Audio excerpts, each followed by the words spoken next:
السلام علیکم۔ دیکھیں، پڑھانا صرف ایک نوکری نہیں، یہ ایک مشن ہے۔ لیکن آج کل ٹیچرز ایک ایسے بوجھ تلے دبے ہوئے ہیں جس پر بات ہی نہیں ہوتی۔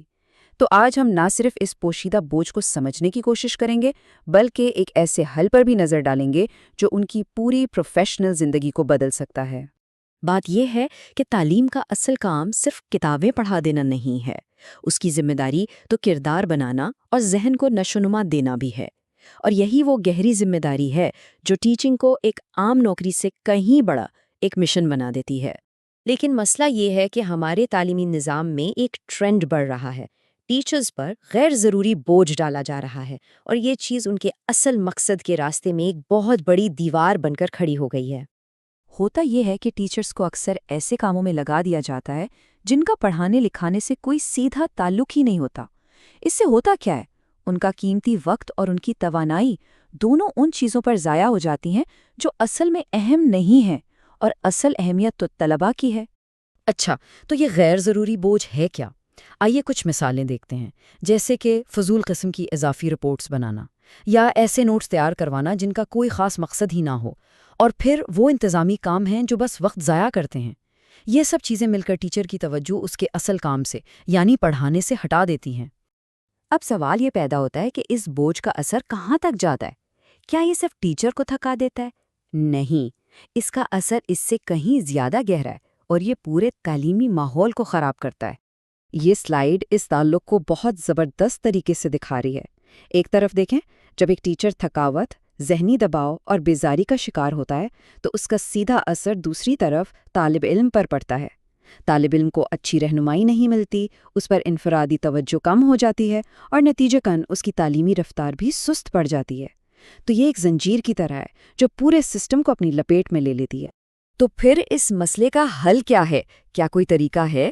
جی بالکل، ایک بہت ہی سادہ لیکن حیرت انگیز طور پر طاقتور ٹول موجود ہے، اور اسے کہتے ہیں جرنلنگ۔ اچھا، تو جرنلنگ ہے کیا چیز؟ بہت آسان لفظوں میں یہ وہ عمل ہے جس میں ایک ٹیچر ہر روز اپنے پڑھانے کے تجربات، بچوں کے رد عمل، اپنے ذاتی خیالات اور جو کچھ بھی وہ کلاس میں نوٹ کرتا ہے اسے لکھ لیتا ہے۔ یہاں یہ سمجھنا بہت ضروری ہے کہ یہ صرف ایک ڈائری لکھنا نہیں ہے، نہیں، یہ ایک پروفیشنل ٹول ہے جس سے ٹیچر اپنے کام کا تجزیہ کرتا ہے، مستقبل کی منصوبہ بندی کرتا ہے اور اپنی پڑھائی کو زیادہ سے زیادہ مؤثر بناتا ہے۔ چلیں اب آگے بڑھتے ہیں اور دیکھتے ہیں کہ یہ سادہ سا عمل کسی بھی ٹیچر کے لیے 5 بہت بڑے اور زبردست فائدوں میں کیسے بدل جاتا ہے۔ تو یہ ہیں وہ 5 اہم فائدے۔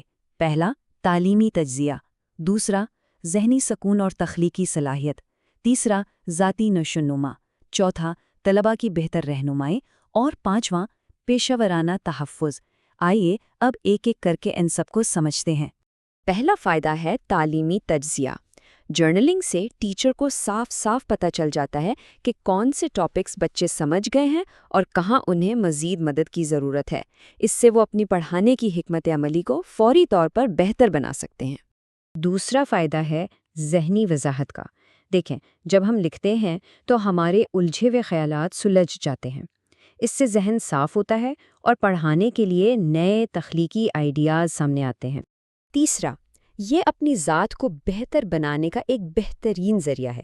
ٹیچر خود دیکھ پاتا ہے کہ اس کی خوبیاں کیا ہیں اور کون سی کمزوریاں ہیں جن پر کام کرنے کی ضرورت ہے۔ یہ ایک طرح سے خود احتسابی کا عمل ہے۔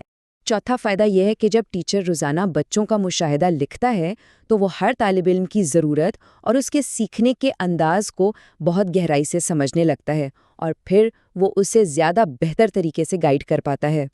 اور آخری لیکن بہت اہم فائدہ ہے پیشہ ورانہ تحفظ۔ یہ جرنل ٹیچر کی محنت کا، اس کے کام کرنے کے طریقے کا ایک تحریری ثبوت ہوتا ہے۔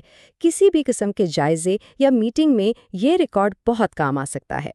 تو جرنلنگ ایک بہترین ٹول ہے، اس میں کوئی شک نہیں، لیکن پائیدار تبدیلی کے لیے صرف ایک فرد کی کوشش کافی نہیں ہوتی، اس کے لیے پورے نظام کو بدلنے کی ضرورت ہے۔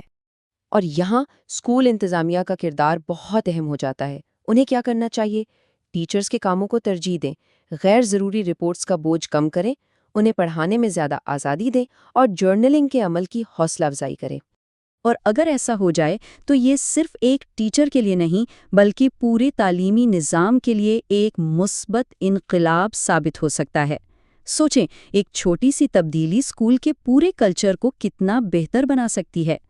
تو آخر میں ہم اس ایک سوال پر رکتے ہیں، اگر ٹیچرز کو وہ سپورٹ اور وہ آزادی دی جائے جس کے وہ حقدار ہیں، تو ہمارے تعلیمی نظام کا مستقبل کیسا ہو سکتا ہے؟